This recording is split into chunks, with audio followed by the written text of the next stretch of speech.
In the underworld, power is measured in silence, in who commands a room without raising their voice, in who survives long enough to be feared. But every now and then, the calculus shifts on the shoulder of someone no one was watching. The most dangerous move in the room was made not by a soldier, not by a capo, not by the man whose name made dangerous men choose their words carefully, but by a woman in a server's uniform who was never supposed to matter at all. This is the story of how Rosario Vega, a woman the world had spent 27 years overlooking, stepped between a bullet and the most feared man in the city of Castellano, and how that single breathless act rewrote everything she had ever believed about who she was allowed to become. She had learned early that invisibility was a form of armor. In the Vega household, in the cramped two-bedroom apartment above the dry cleaning shop her mother had run until her lungs gave out, in every classroom and every workplace and every room she had ever walked into, Rosario's size had preceded her like a weather system, something people braced against, commented on in low voices, arranged the furniture of their expectations around. She was 5'4" and 220 pounds of woman, and she moved through the world the way water moves through a narrow pipe, efficiently, quietly, in whatever direction offered the least resistance. She did not argue with colleagues who took credit for her work. She did not protest when the restaurant manager at Capo di Monte seated her in the service corridor during breaks, away from the guests, as though her body were something that required containment. She did not point out that she had memorized the face of every person who had come through that dining room in 4 years, that she could reconstruct any seating arrangement from the sound of a name alone, that she had never once misremembered an order or failed to notice when something in the room, a glass displaced by an inch, a man whose body language had shifted between courses, a bottle that had appeared under the service counter without being carried through the kitchen, had changed. She kept those gifts private. They were hers. And in a life that had taken everything else, her mother to emphysema at 53, her savings to the medical bills, the $17,000 still owed to Merchant Capital Solutions for the funeral costs and the 2 months of back rent she'd had to cover before the dry cleaning shop was sold. Invisibility and memory were the only two things no one could collect on. Capo di Monte was the kind of restaurant that did not have a website. You could not find it on any review platform, could not book a table through an app, could not walk in off the street and expect anything except a polite and impenetrable refusal. You received a card, cream-colored, embossed in deep burgundy, no address on the front, through specific channels, and either you understood what it represented or you did not. The dining room held 12 tables, and on its busiest nights seated 41 people, who collectively controlled more of the city's invisible economy than the mayor and his entire cabinet combined. Rosario had worked there since a former pastry chef from the neighborhood had vouched for her to the manager. She carried plates. She refilled water glasses with a particular, soundless efficiency. She moved between the white-clothed tables of men who smelled of imported cologne and the specific brackish tension of enormous power exercised daily. And she did so with such fluid, frictionless economy that she had become, over 4 years, essentially part of the architecture of the place. She was the girl who kept the water cold.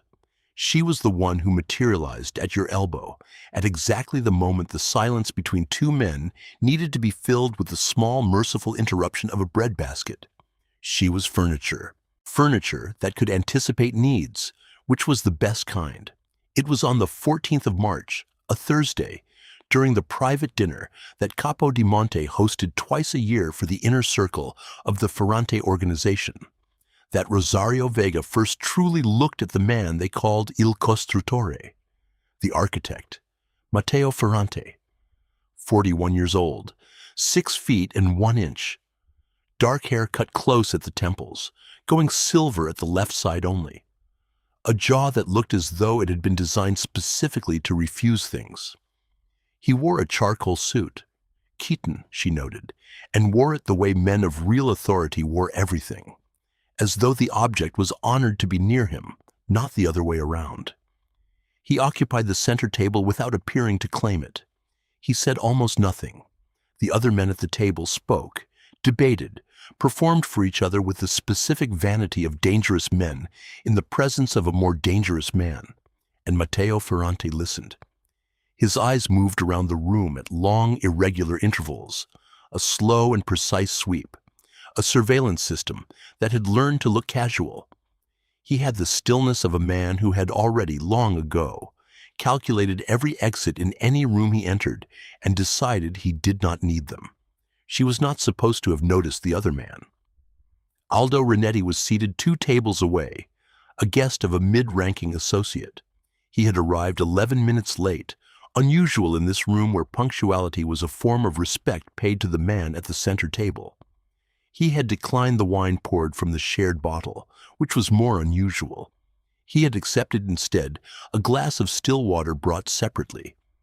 Brought by Marco, the new bartender, who had been hired 3 weeks earlier and whom Rosario had been watching with the particular, low-grade attention she paid to anything that did not fit the established pattern of the room.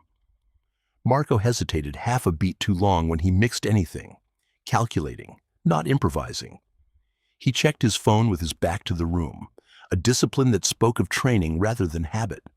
He produced items from beneath the service station in the corridor beside the kitchen, rather than from the floor rack, and Rosario had told herself it was nothing, right up until she bent to retrieve a fallen linen napkin and saw on the lower shelf of that station a bottle of still water, already open, recorked, the foil just slightly too neat, recrimped by someone who understood the mechanics of a seal, but had not quite perfected the imitation of an unbroken one.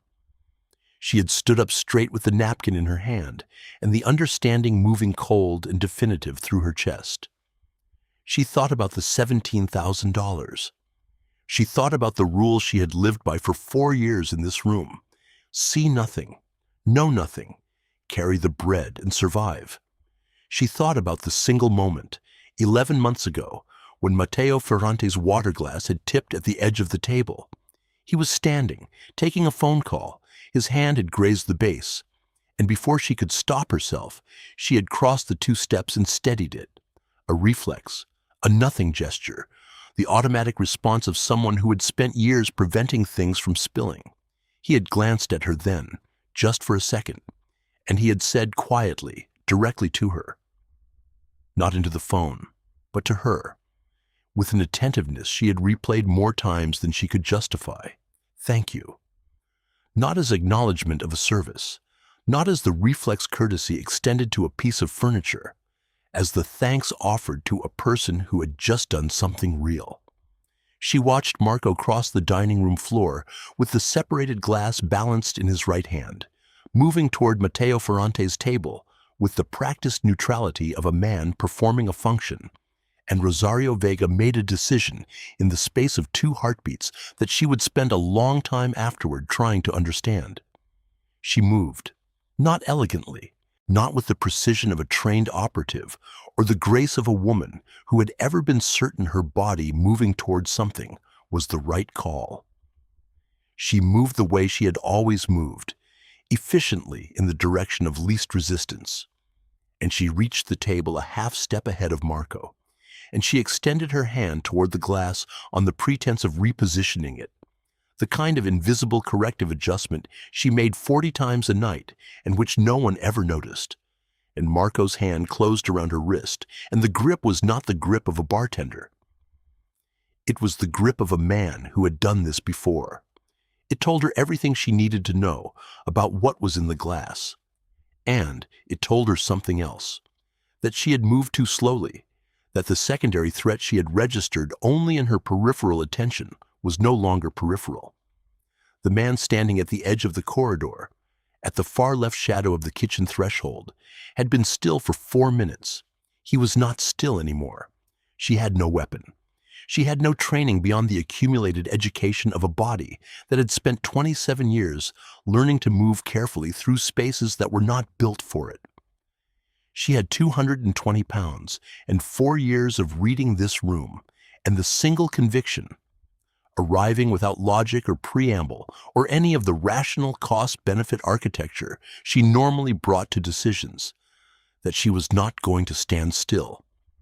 She pulled her wrist from Marco's grip with a force that surprised both of them, and she turned, and she moved toward Matteo Ferrante. She did not shout. She did not reach for him in a way that would have looked to the man with the weapon like a warning. She simply stepped, one step, two, into the geometry between the corridor and the table, and placed her body in the line that the calculation required. And the sound that followed was sharp and enormous, and entirely eclipsed by the chaos that erupted through the room in its wake. The impact took her from the left side, below the shoulder blade, a burning, caving sensation that sat her down on the floor beside Matteo Ferrante's chair with an odd, telescoping calm, as though the world had decelerated to give her time to understand what had just happened. She was aware, in the long, strange minutes that followed, of several things arriving in no particular order. A hand on her shoulder, large, controlled, pressing with a specific, measured firmness that said, "I am keeping you here. This is deliberate." A voice, very close, low and moving between Italian and English, with the urgency of a man who had made a decision about what he was going to do and was executing it. "Stay. Just stay. I have you, Rimani. Stay with me." The room resolving its chaos into a series of efficient, decisive sounds, rapid footsteps, something heavy hitting the floor, two additional reports from somewhere on the far side of the kitchen, and then a silence that had a different quality than the silence before. Denser, more finished. The hand on her shoulder did not leave. She was aware, gathering in slowly the way that pain always gathered in slowly, before it arrived all at once, that the bullet had passed through the left trapezoid, that it had not made the particular detour through the chest cavity that would have changed the outcome of this story entirely, and that she was, against the statistical probability she had not had time to calculate, but which she was fairly certain was not favorable, alive. She woke in a room that did not pretend to be a hospital room. The ceiling was white, 12 feet high, crown molding painted the faintest gray. A drip line ran into her left arm. The sheets were not hospital sheets. They had the cool weight of a thread count above 800, a fact she registered with the conviction of someone whose pain management was doing excellent work. Through a window of floor-to-ceiling glass, she could see the lights of the bay, the Meridiana building's Widow's Peak silhouette at the far edge of the Porto Antico waterfront. She was in Matteo Ferrante's penthouse. She knew this because she had once overheard enough of a conversation at Table 7 to know that Matteo Ferrante owned the top 3 floors of the Meridiana building. She knew this because she noticed things. She was, apparently, still noticing them even through a bullet wound and a fog of pharmaceutical mercy. He was in the chair beside her bed when she turned her head, not sleeping, not on his phone, not reviewing documents, not performing the performed busyness of a powerful man in a quiet moment. He was sitting with his elbows on his knees and his hands loose between them, watching her with the full, undivided quality of attention she had watched him direct at men across a dining room table. The kind that did not miss anything. He had removed the jacket. The white shirt had its sleeves rolled to the forearms. There was a stillness to him in the blue pre-dawn light that was different from the stillness she had catalogued in the restaurant, less strategic, more absolute, as though the calculation he was perpetually running had, for the first time she had ever witnessed, simply stopped. She said, "I saw the bottle." He said, "I know." She said, Marco was new. He kept checking his phone with his back to the room. He said, "I know that too." She turned her head back toward the ceiling and let the silence sit, and her shoulder produced a long and sustained complaint that she noted and deferred. She said, "I wasn't trying to be brave. I was just trying to stop it." He was quiet for a moment that had weight in it.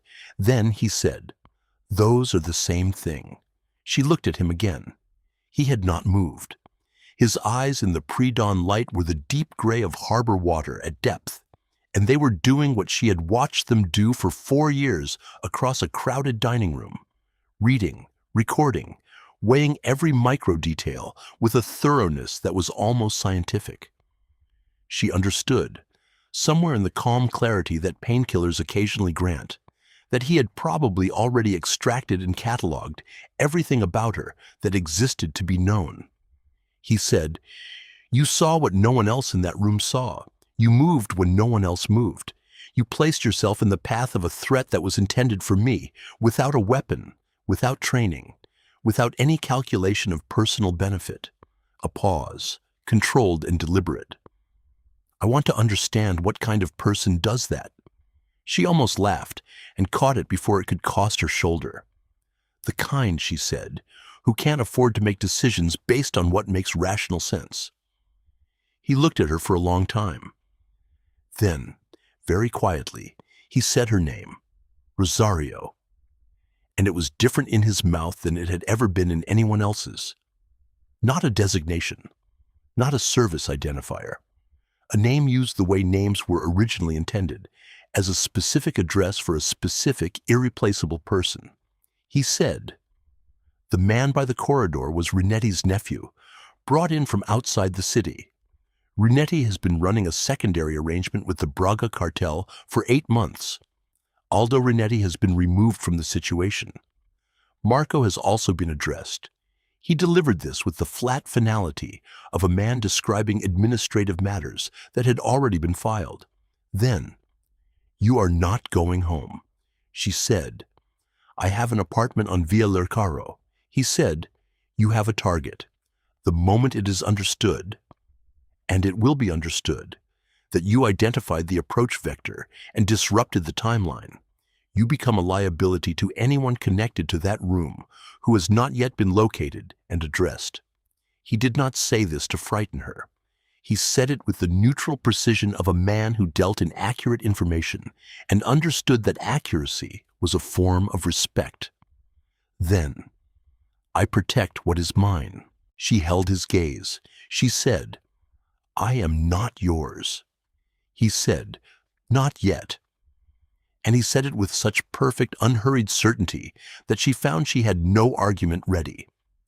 The weeks that followed were a slow renegotiation of every assumption Rosario Vega had ever made about her own life and her right to occupy space in it.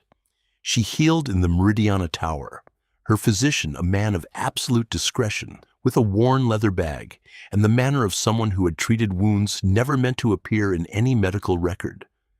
And she healed surrounded by the watchful quiet of men who moved at Matteo Ferrante's direction and who treated her, without being instructed to, as something that mattered.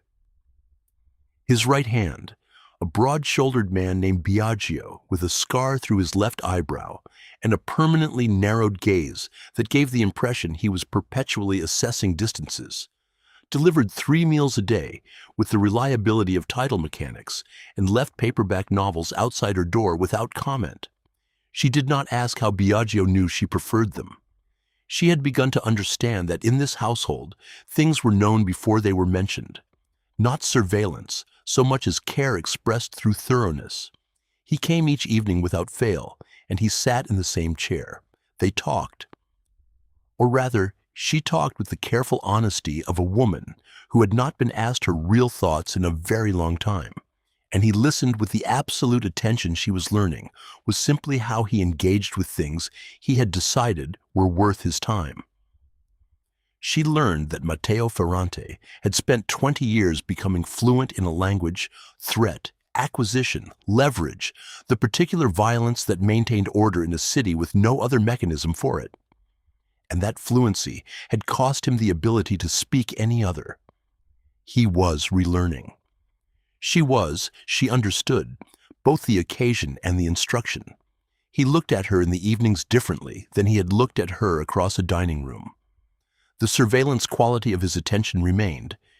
It was, she was beginning to accept, simply the way his eyes worked, the default mode of a man who had survived by noticing. But the character of it had changed. It had warmed. It had acquired something that she would have called, if forced to name it, a specific and growing helplessness, which was the last quality she would have predicted in a man built the way he was built.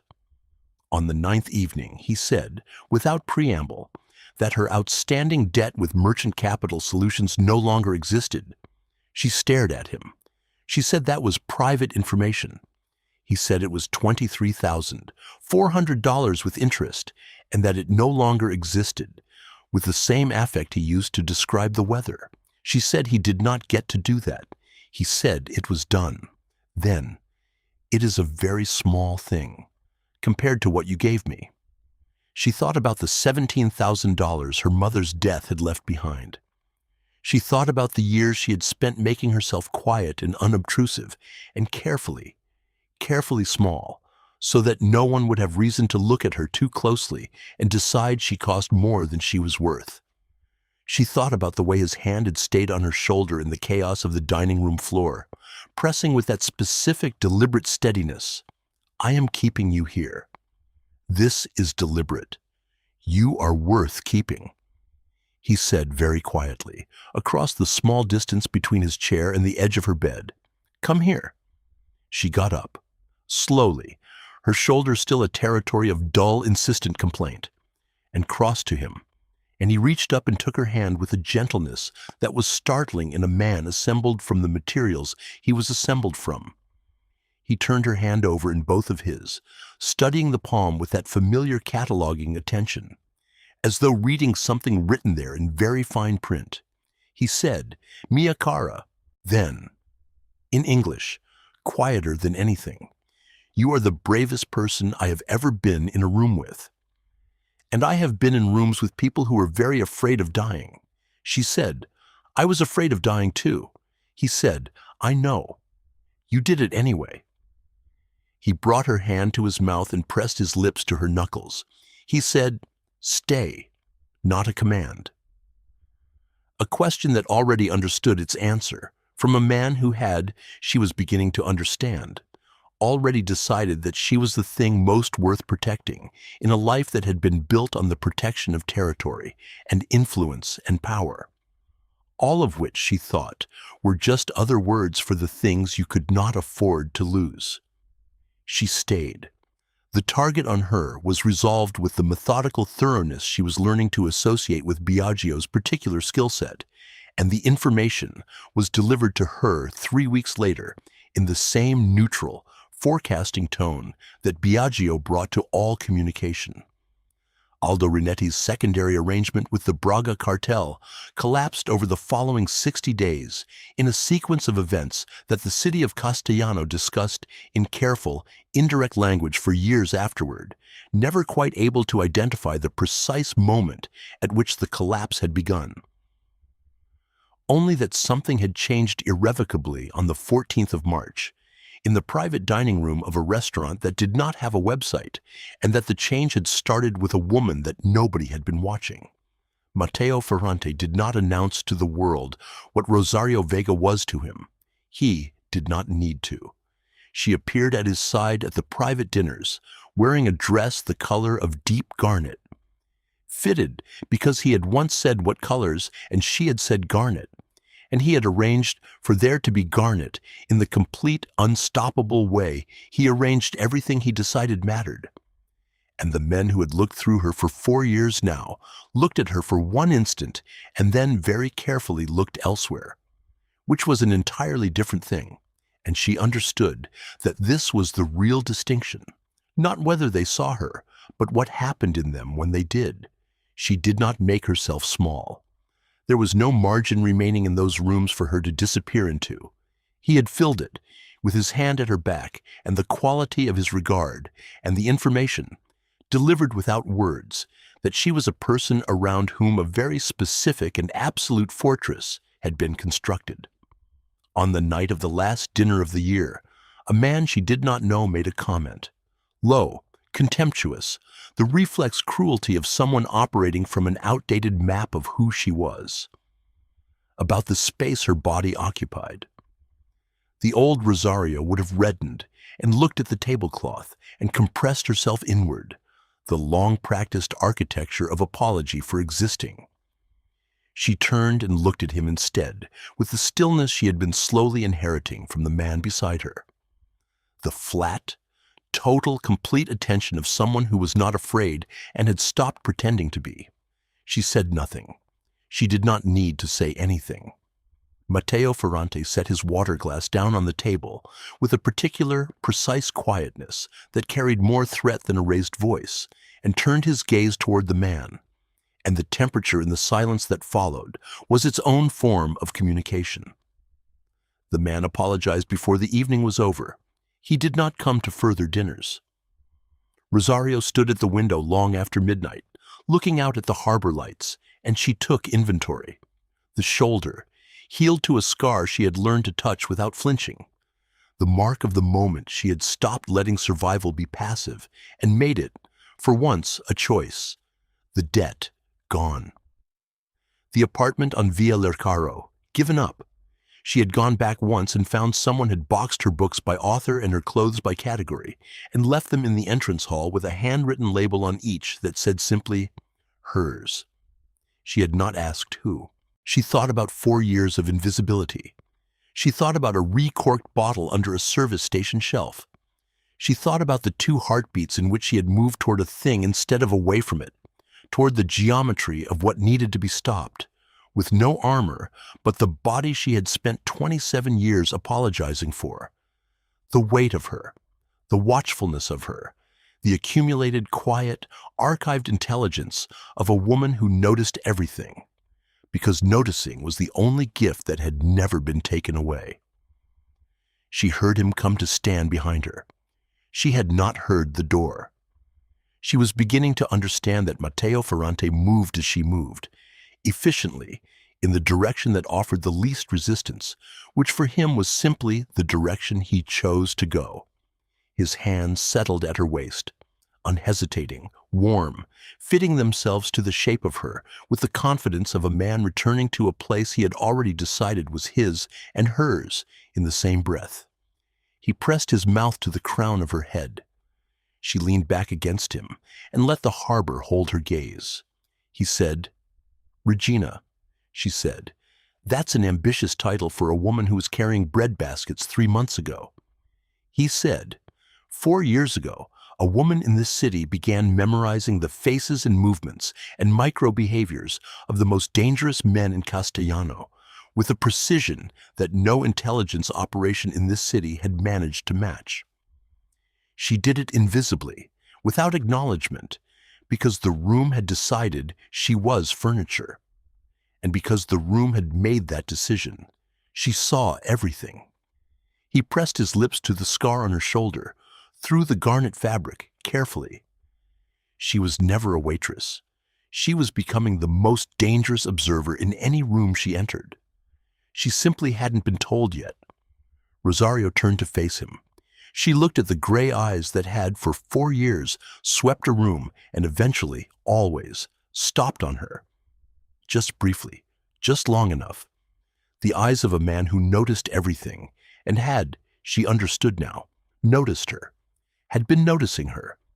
He said, "I saw you for 4 years. I told myself it was the room I was watching." He paused, and the pause had in it the specific weight of a man who did not make confessions and was making one now. "I was watching you." She thought, yes. She thought, "I know." She thought about what it meant to be finally, completely seen, not despite the size of her, not around the edges of it, but including it, because of it. The full and actual shape of her held in someone's attention as the thing most worth protecting in a city full of things worth protecting.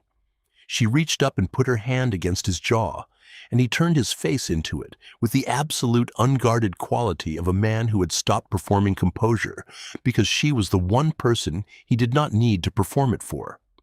And she kissed him, not gently, not tentatively, not in the self-reducing way she had spent a lifetime kissing the world, but with the full force of a woman who had stepped into the line of fire and lived, who had been seen and named and called a queen by the most feared man in Castellano, and who had, at last, decided that he was probably right. Oh my goodness, if you made it to this moment with Rosario and Matteo, then you already know this story completely undone me. in the very best way. The way she noticed the bottle when nobody else did. The way she moved without a single second of hesitation into the geometry of something that could have ended her. The way he sat in that chair every single evening and said her name like it was an address he intended to return to. I am not okay, and I genuinely hope you aren't either, because a story this good deserves to wreck you a little. If this one hit you the way it hit me, please hit that like button right now. It means everything to this channel, and it helps us reach more people who are hungry for exactly this kind of story. Share it with someone in your life who needs to see a woman step into her full, uncollapsible power, because this one is too good to keep to yourself. Subscribe if you haven't yet, and ring that notification bell so you never miss what we put out next, because we have more coming, and they are just as cinematic and just as devastating as this one. And I have to ask you in the comments, what was the moment that broke you open? Was it when she stepped into the line without a single weapon? Was it when he said those are the same thing? Was it when he said stay, not as a command, but as a question that already knew its answer? Tell me below. I read every single one.